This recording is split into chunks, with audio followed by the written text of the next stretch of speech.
श्री जगन्नाथ किए प्रभु श्री जगन्नाथंकर जन्म केबे होइथिला केमिति श्रीक्षेत्र पुरी को आसीथिले प्रभु श्री जगन्नाथ प्रभु जगन्नाथंकर हाथ पाद गला कुआड़े आसन जानिबा संपूर्ण खबर प्रभु श्री जगन्नाथंक गुप्त रहस्य भारत देशर चारि क्षेत्र मध्यरु पुरी मध्य एक तीर्थ क्षेत्र जोठारे पूजा पाउछंती जगतर नाथ जगन्नाथ हेले प्रभु श्री जगन्नाथंकर विग्रह प्रतिष्ठा मंदिर प्रतिष्ठा केमिति होइतिला कौन रही पौराणिक मत कौन रही ऐतिहासिक मत आसंतु जानिबा संपूर्ण खबर थरे प्रभु श्री कृष्ण कालिंदी जंगल को आराम करिबा सकाशे आसीथिले एवं से गोटे गछ मूले आराम रे शोइथिले ठीक सही समय रे सही स्थान को एक स्थानीय शबर शिकार सकाशे आसीथिले जहांकर नाम थिला जारा शबर सकाळु आसी संध्या पाईगला किंतु कौनसी एक शिकार संधान से पाई नथिला शेष जदि खाली हाथ रे घर को जाए निज परिवार भोकरे शोइबे यही कथा को भाभी भाभी से मध्य एक गछ मूल्य बसी पड़ा एपटे प्रभु श्रीकृष्ण गोटे गछ मूल्य शोई निज गोड़ पर गोड़ को रखी आराम रे शयन करिथांती ठीक सही समय रे जारा शबर को दिसिला प्रभु श्री कृष्णंक पाद से भाविला से पादटी पाद नुहे से भाविला जे कौन से एक मृग तथा हरिणर कान मते देखा जाउछि से काल विलंब न करी से प्रभु श्रीकृष्ण पाद को मृगर कान भावी कर्ण भावी सरबिद्ध करदेला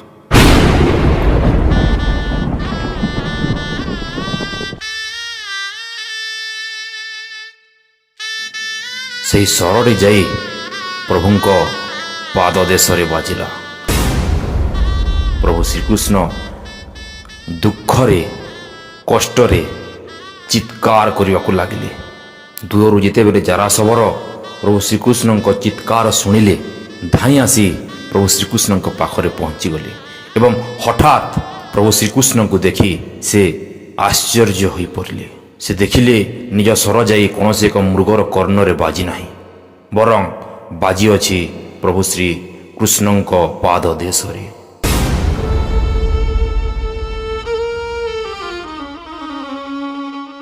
से प्रभु श्री कृष्ण को क्षमा प्रार्थना कले हे प्रभु मते ही दोषरु क्षमा कर मु एक मृगर कर्ण भावी आपणक पाद को सरबिद्ध करि देइछि मते तुम्हें क्षमा करो हे प्रभु मते तुम्हें क्षमा करो ठीक सही समय रे प्रभु श्रीकृष्ण कहती हे जारा शबर तुमर एथिरे कौनसी दोष नाही बरं ए होउछि मोर पूर्व जन्मर फल एतिकी कही प्रभु श्रीकृष्ण जारा शबरं को कहती हे जारा शबर तुमे आउ काल विलंब न करी मोहरी सखा अर्जुन को एही स्थान को निमंत्रण कर ठीक सही समय रे जारा शबर जाई सखा अर्जुन को सही स्थान को निमंत्रण कले सखा अर्जुन आसी प्रभु श्रीकृष्ण सही अवस्था को देखी प्रभु श्रीकृष्ण को प्रश्न कले हे सखा तुम्भरी यही अवस्था किए कला ठीक सही समय रे जारा शबर निजर भूल को मानी कहती हे अर्जुन प्रभु श्रीकृष्णंकर यही अवस्था मुई छार मूर्ख करी अछि जिते बेले समस्त स्थान रे शिकार खोजी न पाई थिबारु शेषरे गोटे गछ मूले बसी पड़िली प्रभु श्रीकृष्ण पाद मते हरिणर कान परि देखागला एवं मु आउ काल विलंब न करी प्रभु श्रीकृष्ण पाद को हरिणर कान भावी सरबिद्ध करदेली एवं यहा पर यही सब घटीगला ठीक सही समय रे अर्जुन रागी जाई सर निक्षेप करती सही जारा शबर पाखक किंतु प्रभु श्रीकृष्ण ଅର୍ଜୁନ ସଖାଙ୍କୁ ମନା କରିଦେଲେ। ହେ ସଖା ଅର୍ଜୁନ, ଏହି ଘଟଣାରେ ଜାରାର କୌଣସି ଦୋଷ ନାହିଁ, ବରଂ ସେ ତାର ପିତୃଋଣ ସୁଝିଛି। ଏ ହେଉଛି ପୂର୍ବଜନ୍ମର କର୍ମର ଫଳ। କାରଣ ପୂର୍ବଜନ୍ମରେ ଏହି ଜାରା ଥିଲା ଅଙ୍ଗଦ ଏବଂ ତାହାର ପିତା ଥିଲେ ବାଳି, ଏବଂ ତୁମେ ଥିଲ ସୁଗ୍ରୀବ। ତୁମର ଶତ୍ରୁ ଥିଲେ ବାଳି, ଯାହାକୁ କି ମୁଁ ଲୁଚି ଲୁଚି ଶରବିଦ୍ଧ କରିଥିଲି। ସେଇଥିପାଇଁ ପୂର୍ବଜନ୍ମର ପିତୃଋଣ ଆଜି ଜାରାଶବର ସୁଝିଅଛି।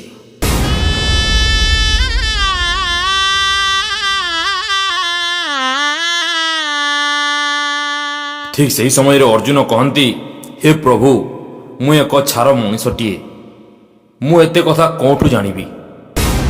ଏତିକି କହିସାରିବା ପରେ ପ୍ରଭୁ ଶ୍ରୀକୃଷ୍ଣ କହନ୍ତି, ହେ ସଖା, ଆଉ କାଳ ବିଳମ୍ବ ନ କରି ଆସ। ଶେଷରେ ମରିବା ସମୟରେ ନିଜ ସଖାକୁ ଟିକେ ଆଲିଙ୍ଗନ କର। କିନ୍ତୁ ଅର୍ଜୁନ ମନା କରିଦେଲେ। ମନା କରି କହିଲେ, ହେ ପ୍ରଭୁ, ଆପଣଙ୍କୁ ଛୁଇଁବା ପାଇଁ ମୋହରି ଜ୍ୟେଷ୍ଠ ଭ୍ରାତା ଯୁଧିଷ୍ଠିର ମୋତେ ମନା କରିଛନ୍ତି।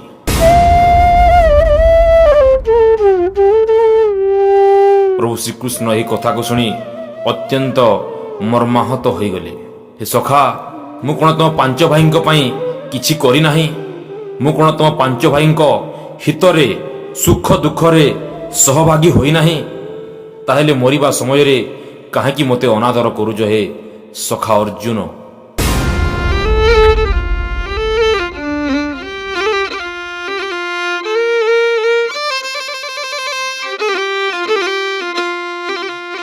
ଠିକ୍ ସେହି ସମୟରେ ଅର୍ଜୁନ କହନ୍ତି, ହେ ସଖା, ତୁମେ ତ ଜାଣିଅଛ ମୁଁ କେବେ ହେଲେ ମଧ୍ୟ ମୋହରି ଜ୍ୟେଷ୍ଠ ଭ୍ରାତା ଯୁଧିଷ୍ଠିରଙ୍କର କଥାକୁ ଅମାନ୍ୟ କରିନାହିଁ। ମୋତେ କ୍ଷମା କରିଦେବ ହେ ସଖା, ମୋତେ କ୍ଷମା କରିଦେବ।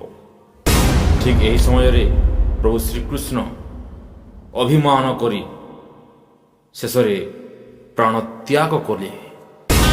ଯେତେବେଳେ ପ୍ରଭୁ ଶ୍ରୀକୃଷ୍ଣ ପ୍ରାଣତ୍ୟାଗ କଲେ, ଯାରା ଅର୍ଜୁନ ଚିନ୍ତା କଲେ ପ୍ରଭୁ ଶ୍ରୀକୃଷ୍ଣଙ୍କ ମର ଶରୀରକୁ ନେଇ କେମିତି ଦାହ କରିବେ। ସେମାନେ ଜଙ୍ଗଲରୁ କାଠ ଆଣି ପ୍ରଭୁ ଶ୍ରୀକୃଷ୍ଣଙ୍କ ମର ଶରୀରକୁ ପୋଡ଼ାଇବାକୁ ଚେଷ୍ଟା କଲେ। ଆଶ୍ଚର୍ଯ୍ୟର କଥା, ହାତ ଗୋଡ଼ ସବୁ ପୋଡ଼ିଗଲା, କିନ୍ତୁ ପ୍ରଭୁଙ୍କର ଶରୀରର ମଧ୍ୟଭାଗ ଅର୍ଥାତ୍ ପିଣ୍ଡଟି ପୋଡ଼ିଲା ନାହିଁ। ସେମାନେ ସେହି କଥାକୁ ଭାବି ଚିନ୍ତା କରିବା ସମୟରେ ଶୂନ୍ୟ ଆକାଶରେ ଶୂନ୍ୟବାଣୀ ହେଲା, ହେ ଜାରା ଅର୍ଜୁନ, ତୁମେ ଯେତେ ଚେଷ୍ଟା କଲେ ମଧ୍ୟ ମୋହରି ପିଣ୍ଡକୁ ପୋଡ଼ାଇ ପାରିବ ନାହିଁ। ତୁମ୍ଭେ ଯାଇ ସେହି ପିଣ୍ଡଟିକୁ ମୋହଦଧିରେ ଭସାଇ ଦିଅ। ଏତିକି କଥା ପରେ ସେ ଦୁହେଁ ବାହାରି ପଡ଼ିଲେ ମୋହଦଧି କୂଳକୁ। ପ୍ରଭୁଙ୍କ ପିଣ୍ଡକୁ ମୋହଦଧିରେ ଭସାଇ ଦେଲେ। ଏହାପରେ ଅନେକ ସମୟ ବିତିଗଲା। ଅର୍ଜୁନ ସେଠାରୁ ବିଦାୟ ନେଲେ। ଜାରା ଶବର ସେହି ସ୍ଥାନରେ ପ୍ରଭୁଙ୍କର ପିଣ୍ଡକୁ ଭାଷ୍ୟମାନ ଅବସ୍ଥାରେ ଦେଖୁଥିବା ସମୟରେ ପୁଣି ଥରେ ଶୂନ୍ୟ ଆକାଶରେ ଶୂନ୍ୟବାଣୀ ହେଲା। ଶୂନ୍ୟବାଣୀରେ ପ୍ରଭୁ ଶ୍ରୀକୃଷ୍ଣ ଆସି କହିଲେ, ହେ ଜାରା ଶବର, ତୁ ହେଉଛୁ ମୋର ପରମ ଭକ୍ତ। ପୂର୍ବ ଜନ୍ମର ଅଭିଶାପରେ ଯଦି ତୁ ମୋତେ ଶରବିଦ୍ଧ କରିନଥାନ୍ତୁ, ତାହେଲେ ମୁଁ ଏହି ଜନ୍ମରୁ ଶ୍ରୀକୃଷ୍ଣ ଅବତାର ମୋର ଶେଷ ହୋଇନଥାନ୍ତା।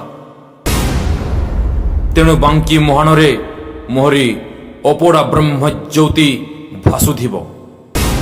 ତାକୁ ନେଇ ତୁ କୌଣସି ଏକ ଗୁମ୍ଫାରେ ଗୁପ୍ତ ଭାବରେ ନୀଳମାଧବ ନାମରେ ପୂଜାର୍ଚ୍ଚନା ଦେବୁ। ଏତିକି କହି ଶୂନ୍ୟବାଣୀ ଶେଷ ହେଲା। ଆସନ୍ତା ପ୍ରଭାତେ ବାହାରି ପଡ଼ିଲେ ସେହି ବ୍ରହ୍ମଜ୍ୟୋତି ସକାଶେ। ବ୍ରହ୍ମଜ୍ୟୋତିକୁ ଆଣି ଗୁପ୍ତ ଗୁମ୍ଫାରେ ନୀଳମାଧବ ନାମରେ ପୂଜାର୍ଚ୍ଚନା ଦେଲେ। ଏହାପରେ ଅନେକ ଦିନ ବିତିଗଲା। ମଧ୍ୟ ଭାରତରେ ଅବନ୍ତୀ ରାଜ୍ୟରେ ଇନ୍ଦ୍ରଦ୍ୟୁମ୍ନ ନାମକ ଏକ ରାଜା ରହୁଥିଲେ। ଥରେ ଶୋଇବା ସମୟରେ ତାଙ୍କ ସ୍ତ୍ରୀ ଅର୍ଥାତ୍ ରାଣୀ ଗୁଣ୍ଡିଚାଙ୍କୁ ସ୍ୱପ୍ନାଦେଶ ହେଲା। ସ୍ୱପ୍ନରେ ଆସି ପ୍ରଭୁ ଶ୍ରୀକୃଷ୍ଣ କହିଲେ, ହେ ରାଣୀ ଗୁଣ୍ଡିଚା, ମୁଁ ହେଉଛି ପ୍ରଭୁ ଗୋଳକ ବିହାରୀ ବିଷ୍ଣୁ ଅର୍ଥାତ୍ ଶ୍ରୀକୃଷ୍ଣ। ମୋର ଶ୍ରୀକୃଷ୍ଣ ଅବତାର ଶେଷ ହୋଇଛି। କଳିଯୁଗ ଆରମ୍ଭରେ ମୁଁ ହିଁ ପୁରୀ ଶ୍ରୀକ୍ଷେତ୍ରରେ ଚତୁର୍ଦ୍ଧା ମୂର୍ତ୍ତି ରୂପରେ ପୂଜା ପାଇବାକୁ ଚାହୁଁଅଛି। ତେଣୁ କଳ୍ପବଟ ସନ୍ନିକଟ ନୀଳକନ୍ଦରରେ ମନ୍ଦିର ତୋଳାଇ ମୋତେ ପୂଜା କରିବାର ବ୍ୟବସ୍ଥା କର। ଏତିକି କହି ପ୍ରଭୁ ଶ୍ରୀକୃଷ୍ଣ ସ୍ୱପ୍ନରୁ ଚାଲିଗଲେ। ରାଣୀଙ୍କ ସ୍ୱପ୍ନ ଶେଷ ହେଲା। ଶେଷରେ ତାଙ୍କ ନିଦ ଭାଙ୍ଗିଲା। ସେ ସମସ୍ତ କଥା ଯାଇ ନିଜ ସ୍ୱାମୀ ଅର୍ଥାତ୍ ଇନ୍ଦ୍ରଦ୍ୟୁମ୍ନଙ୍କୁ ସମସ୍ତ କଥା ବଖାଣିଲେ। ଇନ୍ଦ୍ରଦ୍ୟୁମ୍ନ ରାଜା ସମସ୍ତ ମନ୍ତ୍ରୀ ସେନାପତି ଦଳଙ୍କୁ ଡକାଇ ମନ୍ଦିର ନିର୍ମାଣ କାର୍ଯ୍ୟ ଯଥାଶୀଘ୍ର ସେ ଆରମ୍ଭ କରିଦେଲେ। ମନ୍ଦିର କାର୍ଯ୍ୟ ଶେଷ ହେଲା, କିନ୍ତୁ ମନ୍ଦିରରେ ପ୍ରଭୁ ଶ୍ରୀକୃଷ୍ଣଙ୍କର ଅର୍ଥାତ୍ ଜଗନ୍ନାଥଙ୍କର ମୂର୍ତ୍ତି ଆସିବ କେଉଁଠୁ? ସେଥି ସକାଶେ ସେ ଚିନ୍ତାଗ୍ରସ୍ତ ହୋଇ ରାଜସିଂହାସନରେ ବସିଥାନ୍ତି। ଠିକ୍ ସେହି ସମୟରେ ଏକ ତପସ୍ୱୀ ଲୋକ ସେହି ଗୃହକୁ ପ୍ରବେଶ କଲେ ଏବଂ କହିଲେ, କଳିଙ୍ଗ ରାଜ୍ୟରେ ପୂର୍ବ ଦିଗରେ କୌଣସି ଏକ ସ୍ଥାନରେ ଗୁପ୍ତ ଭାବରେ ପ୍ରଭୁ ଶ୍ରୀକୃଷ୍ଣଙ୍କର ଅନ୍ୟ ରୂପ ଅନ୍ୟ ନାମ ନୀଳମାଧବ ରୂପରେ ପୂଜା ପାଉଛନ୍ତି ପ୍ରଭୁ ଶ୍ରୀକୃଷ୍ଣ। ନିଜ ସୈନ୍ୟ ସାମନ୍ତଙ୍କୁ ପଠାଇ ପ୍ରଭୁ ଶ୍ରୀକୃଷ୍ଣ ଅର୍ଥାତ୍ ନୀଳମାଧବଙ୍କର ସନ୍ଧାନ କରାଯାଉ ଏବଂ ତାଙ୍କ ମୂର୍ତ୍ତିକୁ ଆଣି ଶ୍ରୀ ଜଗନ୍ନାଥଙ୍କ ମନ୍ଦିରରେ ସ୍ଥାପନା କରାଯାଉ। ଏହାପରେ ରାଜା ଇନ୍ଦ୍ରଦ୍ୟୁମ୍ନ ଆଉ କାଳ ବିଳମ୍ବନ କରି ଓଡ଼ିଶାର ଚତୁର୍ଦିଗକୁ 4 ପ୍ରକାରର ସୈନ୍ୟ ସାମନ୍ତଙ୍କୁ ପଠାଇଦେଲେ। ପୂର୍ବ ଦିଗକୁ ପଠାଇଦେଲେ ତାଙ୍କରି ସେନାଧ୍ୟକ୍ଷଙ୍କ ଭାଇ ଅର୍ଥାତ୍ ବିଦ୍ୟାପତିଙ୍କୁ। ବିଦ୍ୟାପତି ବାହାରି ପଡ଼ିଲେ ସେହି ଓଡ଼ିଶା ଅର୍ଥାତ୍ କଳିଙ୍ଗ ରାଜ୍ୟର ପୂର୍ବ ଭାଗକୁ। ଯେତେବେଳେ ବିଦ୍ୟାପତି ପୂର୍ବ ଭାଗରେ ପ୍ରଭୁ ନୀଳମାଧବଙ୍କର ସନ୍ଧାନ କରୁଥାନ୍ତି, ଠିକ୍ ସେହି ସମୟରେ ଗୋଟିଏ ସ୍ଥାନରେ ସବରୀ ଝିଅମାନେ ଫୁଲ ତୋଳିବା ପାଇଁ ଆସିଥିଲେ। ସେ ସଙ୍ଗେ ସଙ୍ଗେ ସେହି ଝିଅମାନଙ୍କ ପାଖକୁ ଯାଇ ତାଙ୍କରି ଅବସ୍ଥିତି ତଥା ଜଙ୍ଗଲ ବାବଦରେ ସେମାନଙ୍କୁ ପ୍ରଶ୍ନ ପଚାରିଥିଲେ। ଆମ୍ଭେ ହେଉଛୁ ଏହି ସ୍ଥାନୀୟ ଶବରମାନଙ୍କର ଝିଅ ଏବଂ ମୁଁ ହେଉଛି ଏହି ଶବରମାନଙ୍କର ରାଜା ବିଶ୍ୱବାସୁଙ୍କର ଏକମାତ୍ର ଝିଅ। ଏମିତି ଅନେକ କଥାବାର୍ତ୍ତା ପରେ ବିଦ୍ୟାପତିଙ୍କ ସହିତ ଲଳିତାଙ୍କର ମନରେ ପ୍ରେମଭାବ ଜାଗ୍ରତ ହେଲା। ଶେଷରେ ସେମାନେ ବିଦ୍ୟାପତିଙ୍କୁ ନିଜ କୁଟୀର ଘର ଅର୍ଥାତ୍ ବାସଗୃହକୁ ନିମନ୍ତ୍ରଣ ଦେଲେ। ଏମିତି ଅନେକ ଦିନ ପରେ ବିଦ୍ୟାପତି ଏବଂ ଲଳିତାଙ୍କର ବିବାହ କାର୍ଯ୍ୟ ମଧ୍ୟ ସମ୍ପନ୍ନ ହେଲା। ଦିନେ ବିଦ୍ୟାପତି ଦେଖିଲେ ଏକ ଆଶ୍ଚର୍ଯ୍ୟକର ଦୃଶ୍ୟ। ସେ ଦେଖିଲେ ଯେ ଲଳିତାଙ୍କ ପିତା ଅର୍ଥାତ୍ ବିଶ୍ୱବାସୁ ସକାଳ ହେବା ପୂର୍ବରୁ ରାତ୍ରିର ଚତୁର୍ଥ ପହରରେ ଫୁଳ ଫଳ ଧରି କୌଣସି ଏକ ସ୍ଥାନକୁ ଯାଉଛନ୍ତି। ଏହା ସବୁ ଦେଖି ବିଦ୍ୟାପତି ତାଙ୍କ ସ୍ତ୍ରୀ ଅର୍ଥାତ୍ ଲଳିତାଙ୍କୁ ପ୍ରଶ୍ନ କଲେ, ହେ ଲଳିତା, ତୁମ୍ଭରି ପିତା ବିଶ୍ୱବାସୁ ସକାଳ ହେବା ପୂର୍ବରୁ ଫୁଳ ଫଳ ଧରି ସେ କେଉଁ ସ୍ଥାନକୁ ଯାଉଛନ୍ତି? ଏହାପରେ ଲଳିତା କହିଲେ ଯେ ଏହିସବୁ କଥା କହିବାକୁ ମୋତେ ପିତାଶ୍ରୀ ବିଶ୍ୱବାସୁ ମନା କରିଅଛନ୍ତି। ସେଇଥିପାଇଁ ମୁଁ ସେହି କଥାଗୁଡ଼ିକୁ ଆପଣଙ୍କୁ କହିପାରିବି ନାହିଁ। ଅନେକ କାକୁତି ମିନତି ହେଲା ପରେ ବିଦ୍ୟାପତିଙ୍କ କଥାକୁ ରଖି ଲଳିତା ବିଶ୍ୱବାସୁଙ୍କ ନୀଳମାଧବଙ୍କୁ ପୂଜା କରିଯାଉଥିବାର କଥାକୁ ଅକ୍ଷରେ ଅକ୍ଷରେ ସବୁ କହିଦେଲେ ଏବଂ ବିଦ୍ୟାପତି ସେହି ସମୟରେ ଲଳିତାଙ୍କୁ ଅନୁରୋଧ କଲେ, ତୁମ୍ଭ ପିତାକୁ କହ ମୁଁ ମଧ୍ୟ ପ୍ରଭୁ ନୀଳମାଧବଙ୍କର ଦର୍ଶନ ଅଭିଳାଷୀ। ଲଳିତା ଯାଇ ନିଜ ପିତାଙ୍କୁ ଅନୁରୋଧ କରି କହିଲେ, ହେ ପିତା, ତୁମ୍ଭରି ଜ୍ୱାଇଁ ଅର୍ଥାତ୍ ବିଦ୍ୟାପତି ତୁମ୍ଭ ସହିତ ପ୍ରଭୁ ନୀଳମାଧବଙ୍କର ଦର୍ଶନ କରିବା ପାଇଁ ଚାହୁଁଛନ୍ତି। କିନ୍ତୁ ରାଜା ବିଶ୍ୱବାସୁ ସମ୍ପୂର୍ଣ୍ଣ ଭାବରେ ମନା କରିଦେଲେ। ଏମିତି ଅନେକ କଥାବାର୍ତ୍ତା ପରେ ବିଶ୍ୱବାସୁ ମଧ୍ୟ ମାନିଗଲେ, କିନ୍ତୁ ମାନିବା ପୂର୍ବରୁ ରଖିଲେ ଏକ ସର୍ତ୍ତ। ସେହି ସର୍ତ୍ତଟି ହେଲା, ଯେତେବେଳେ ବିଦ୍ୟାପତିଙ୍କୁ ମୁଁ ନେଇ ସେହି ଗୁମ୍ଫା ମଧ୍ୟକୁ ଯିବି, ତାଙ୍କରି ଆଖିରେ ଲାଗିବ କଳା କନା। ସେ ପ୍ରଭୁ ନୀଳମାଧବଙ୍କୁ ଦର୍ଶନ କରିବେ। ଦର୍ଶନ କରିସାରିବା ପରେ ପୁଣି ତାଙ୍କରି ଆଖିରେ ଲାଗିବ କଳା କନା ଏବଂ ଶେଷରେ ସେ ଘରକୁ ଆସିବେ। ଏହି ସର୍ତ୍ତକୁ ରଖି ବିଦ୍ୟାପତି ଏବଂ ବିଶ୍ୱବାସୁ ଆସନ୍ତା ପ୍ରଭାତେ ବାହାରି ପଡ଼ିଲେ ପ୍ରଭୁ ନୀଳମାଧବଙ୍କ ପାଖକୁ। ସେଠାକୁ ଗଲେ, ପ୍ରଭୁଙ୍କୁ ଦର୍ଶନ କଲେ ଏବଂ ପୁଣି କଳା କନା ବାନ୍ଧି ନିଜ ଘରକୁ ଫେରି ଆସିଲେ। ଏହାପରେ ପୁଣି ଅନେକ ଦିନ ବିତିଗଲା। ବିଦ୍ୟାପତି ନିଜ ରାଜ୍ୟକୁ ଫେରିବା ପାଇଁ ଲଳିତାଙ୍କୁ ଅନୁରୋଧ କଲେ ଏବଂ ନିଜ ରାଜ୍ୟକୁ ଫେରି ଆସିଲେ। ରାଜ୍ୟକୁ ଫେରି ଆସି ରାଜା ଇନ୍ଦ୍ରଦ୍ୟୁମ୍ନଙ୍କୁ ସମସ୍ତ କଥା ବୁଝାଇ କହିଲେ। ଇନ୍ଦ୍ରଦ୍ୟୁମ୍ନ କାଳ ବିଳମ୍ବ ନ କରି ବିଦ୍ୟାପତିଙ୍କୁ ଧରି ସେହି ସ୍ଥାନକୁ ଛୁଟିଗଲେ। ବାଟରେ ଗଲାବେଳେ ସେମାନଙ୍କୁ ଦୃଶ୍ୟମାନ ହେଲା ସୋରିଷ ଗଛ। ରାଜା ଇନ୍ଦ୍ରଦ୍ୟୁମ୍ନ ପ୍ରଶ୍ନ କଲେ, ଦେଖୁଛ ବିଦ୍ୟାପତି, ଏହି ଘୋର ଜଙ୍ଗଲ ମଧ୍ୟରେ ଏମିତି ସୁନ୍ଦର ସୋରିଷ ଗଛ କିଏ ଜଗାଇଛି?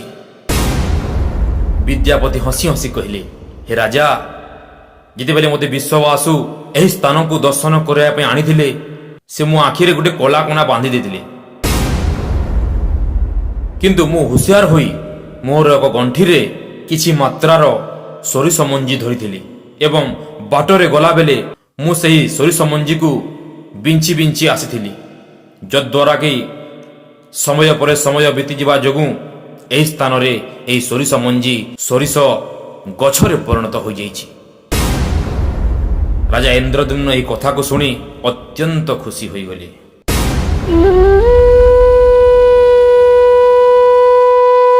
ରାଜା ଇନ୍ଦ୍ରଦ୍ୟୁମ୍ନ ଏହିସବୁ କଥାକୁ ଶୁଣି ବିଦ୍ୟାପତିଙ୍କୁ ସାବାସୀ ଜଣାଇଲେ।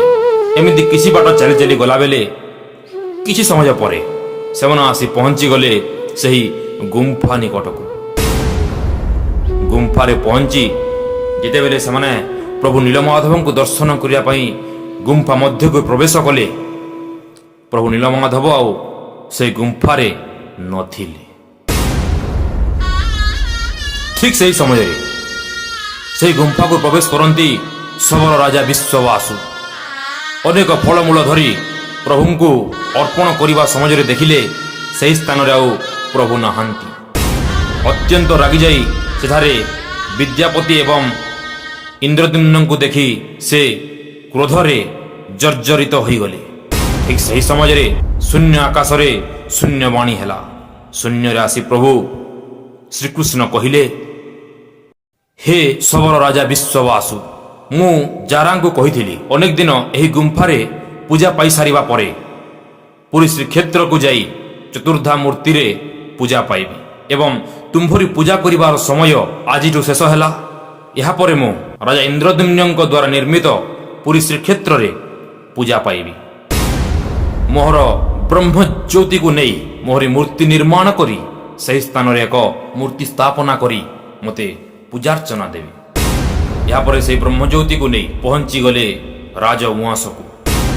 କିଛି ଦିନ ପରେ ରାଜାଙ୍କୁ ସ୍ୱପ୍ନ ହେଲା, ମହୋଦଧିରେ ଭାସୁଥିବା ଏକ କାଠଗଣ୍ଡିକୁ ଆଣି ସେ ପ୍ରଭୁ ଶ୍ରୀ କୃଷ୍ଣଙ୍କର ଚତୁର୍ଦ୍ଧା ମୂର୍ତ୍ତି ନିର୍ମାଣ କରିବେ। ସମସ୍ତ କାରିଗରମାନଙ୍କୁ ଡକା ହେଲା, ହେଲେ କୌଣସି କାରିଗର ମଧ୍ୟ ସେହି କାଠଗଣ୍ଡିକୁ ହାତ ମଧ୍ୟ ଲଗାଇ ପାରିଲେ ନାହିଁ। ଏହାପରେ ରାଜା ଅନେକ ଚିନ୍ତାରେ ପଡ଼ିଗଲେ। ଶେଷରେ ପ୍ରଭୁ ଶ୍ରୀକୃଷ୍ଣଙ୍କର ଲୀଳା ଅପାର।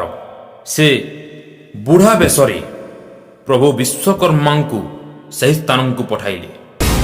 ସେହି ସ୍ଥାନରେ ବିଶ୍ୱକର୍ମା ଆସି କହିଲେ, ହେ ରାଜା ଇନ୍ଦ୍ରଦ୍ୟୁମ୍ନ, ମୁଁ ହେଉଛି ଏହି ସ୍ଥାନୀୟ ଅଞ୍ଚଳର ଏକ ମୂର୍ତ୍ତି କାରିଗର। ଯଦି ମୋତେ ସୁଯୋଗ ମିଳେ ତାହେଲେ ପ୍ରଭୁଙ୍କର ଚତୁର୍ଦ୍ଧା ମୂର୍ତ୍ତି ମୁଁ ନିର୍ମାଣ କରି ଆପଣଙ୍କୁ ଦେଖାଇ ପାରିବି।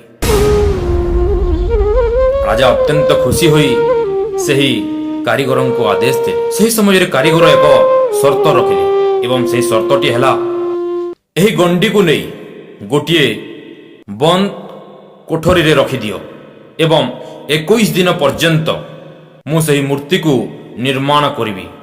21 ଦିନ ପୂରିବା ପୂର୍ବରୁ କେହି ମଧ୍ୟ ସେହି କୋଠରୀକୁ ଯିବେ ନାହିଁ କି କୋଠରୀର କବାଟ ଖୋଲିବେ ନାହିଁ। ରାଜା ସର୍ତ୍ତକୁ ମାନି ସେହି କାଠଗଣ୍ଡିକୁ ନେଇ ସେହି ବନ୍ଦ କୋଠରୀରେ ରଖିଦେଲେ। ଏହାପରେ ମୂର୍ତ୍ତି ନିର୍ମାଣ କାର୍ଯ୍ୟ ଆରମ୍ଭ ହେଲା। ଦିନ ପରେ ଦିନ ବିତିଗଲା। ଥରେ ରାଣୀ ସେହି ବନ୍ଦ କୋଠରୀ ପାଖକୁ ଭ୍ରମଣ ସକାଶେ ଆସିଥିଲେ ଏବଂ ସେ ମନେ ମନେ ଭାବିଲେ, ବୁଢ଼ା ଲୋକଟିଏ, ଏତେ ଦିନ ହେଇଗଲା, ନା କିଛି ଖାଇଛନ୍ତି ନା କିଛି ପାନ କରିଛନ୍ତି ଏବଂ ସେ କୌଣସି ପ୍ରକାରର ମୂର୍ତ୍ତି ନିର୍ମାଣର ଶବ୍ଦ ତାଙ୍କ କାନକୁ ବାଜି ନଥିଲା। ଶେଷରେ ସେ ରାଜାଙ୍କୁ ଡକାଇ କହିଲେ, ହେ ରାଜା, ଏତେ ଦିନ ବିତିଗଲା, କିନ୍ତୁ ସେହି ବୃଦ୍ଧ ବ୍ୟକ୍ତି ଜଣଙ୍କ ବଞ୍ଚିଛନ୍ତି ନା ମଲେ ଏବଂ ସେ କୋଠରୀରୁ କୌଣସି ପ୍ରକାରର ମୂର୍ତ୍ତି ନିର୍ମାଣର ଶବ୍ଦ ଆସୁନାହିଁ। ତାହେଲେ ହେ ସ୍ୱାମୀ, ଚାଲ ଆମ୍ଭେ ସେହି କବାଟଟିକୁ ଖୋଲି ଦେଖିବା, ସେହି ବୁଢ଼ା ଜଣଙ୍କ ବଞ୍ଚିଛନ୍ତି ନା ମରିଗଲେ। ରାଜା ସେହି ସମୟରେ ରାଣୀଙ୍କୁ ଚେତାବନୀ ଦେଇ କହିଲେ ଯେ ଯେତେବେଳେ ମୂର୍ତ୍ତି ନିର୍ମାଣ ପାଇଁ ସେ ବୃଦ୍ଧ ବ୍ୟକ୍ତି ଜଣଙ୍କ ଆଗ୍ରହ ପ୍ରକାଶ କରିଥିଲେ, ସେ ଏକ ସର୍ତ୍ତ ରଖିଥିଲେ ଏବଂ ସେ ସର୍ତ୍ତଟି ଥିଲା 21 ଦିନ ପର୍ଯ୍ୟନ୍ତ କେହି ମଧ୍ୟ ଏହି କୋଠରୀକୁ ପ୍ରବେଶ କରିବେ ନାହିଁ କି କୋଠରୀର କବାଟ ଖୋଲିବେ ନାହିଁ। ସେଇଥିପାଇଁ 21 ଦିନ ପୂରିବା ପୂର୍ବରୁ ଆମ୍ଭେ ସେହି କବାଟଟିକୁ ଖୋଲିବା ନାହିଁ ହେ ରାଣୀ। ଏତିକି କହି ରାଜା ରାଣୀଙ୍କୁ ଆଶ୍ୱାସନା ଦେଲେ, କିନ୍ତୁ ରାଣୀ ମାନିଲେ ନାହିଁ। ଅନେକ କଥାବାର୍ତ୍ତା ପରେ ଶେଷରେ ସେମାନେ ସେହି କବାଟଟିକୁ ଖୋଲିଦେଲେ। ଯେତେବେଳେ ସେମାନେ ସେହି କବାଟଟିକୁ ଖୋଲିଦେଲେ, ସେମାନେ ଦେଖିବାକୁ ପାଇଲେ ଯେ ପ୍ରଭୁଙ୍କର ମୂର୍ତ୍ତି ଅର୍ଥାତ୍ ଚତୁର୍ଦ୍ଧା ମୂର୍ତ୍ତି ଅଧା ଗଢ଼ା ହୋଇ ରହିଯାଇଛି। ସେମାନେ ପ୍ରଭୁ ଶ୍ରୀକୃଷ୍ଣଙ୍କୁ ମୁଣ୍ଡିଆଟିଏ ମାରୁଥିଲେ। ଠିକ୍ ସେହି ସମୟରେ ଶୂନ୍ୟ ଆକାଶରେ ପୁଣି ଥରେ ଶୂନ୍ୟବାଣୀ ହେଲା ପ୍ରଭୁ ଶ୍ରୀକୃଷ୍ଣଙ୍କର। ପ୍ରଭୁ ଶ୍ରୀକୃଷ୍ଣ ଆସି କହିଲେ, ହେ ରାଜା ଇନ୍ଦ୍ରଦ୍ୟୁମ୍ନ, କଥା ଥିଲା 21 ଦିନ ପର୍ଯ୍ୟନ୍ତ କବାଟ ନ ଖୋଲିବା ପାଇଁ, କିନ୍ତୁ ତୁମେ ସେହି ସର୍ତ୍ତକୁ ରଖିଲ ନାହିଁ। ଯାହା ବିତିଗଲା ବିତିଗଲା। ଏହାପରେ ମୋହରି ମୂର୍ତ୍ତିକୁ ପୂଜାର୍ଚ୍ଚନା କରିବାର ବ୍ୟବସ୍ଥା କର। ଏହାପରେ ଆଉ କାଳ ବିଳମ୍ବ ନ କରି ସମସ୍ତଙ୍କୁ ଡାକି ଜାରାଶବରଙ୍କୁ ମଧ୍ୟ ଡାକି ସେଠାରେ ପୂଜାର୍ଚ୍ଚନାର ବ୍ୟବସ୍ଥା କଲେ। ସେହିଦିନଠାରୁ ପ୍ରଭୁ ଜଗନ୍ନାଥଙ୍କର ପୂଜା ପୁରୀ ଶ୍ରୀକ୍ଷେତ୍ରରେ ହେଇ ଆସୁଛି। ଏ ଥିଲା ପୁରୀ ଶ୍ରୀ ଜଗନ୍ନାଥ ମନ୍ଦିର ସ୍ଥାପନା ଏବଂ ମୂର୍ତ୍ତି ସ୍ଥାପନାର ଗୁପ୍ତ ରହସ୍ୟ। ଏହିପରି ଅନେକ ମନ୍ଦିରର ମୂର୍ତ୍ତି ସ୍ଥାପନା, ମନ୍ଦିର ସ୍ଥାପନା, ମନ୍ଦିରର ଗୁପ୍ତ ରହସ୍ୟ କଥା ଜାଣିବା ପାଇଁ ଆମ ଚ୍ୟାନେଲ ଦିବ୍ୟ ବ୍ରହ୍ମ ପ୍ରଡକ୍ସନକୁ ଏବେ ହିଁ ସବସ୍କ୍ରାଇବ୍ କରନ୍ତୁ। ନମସ୍କାର।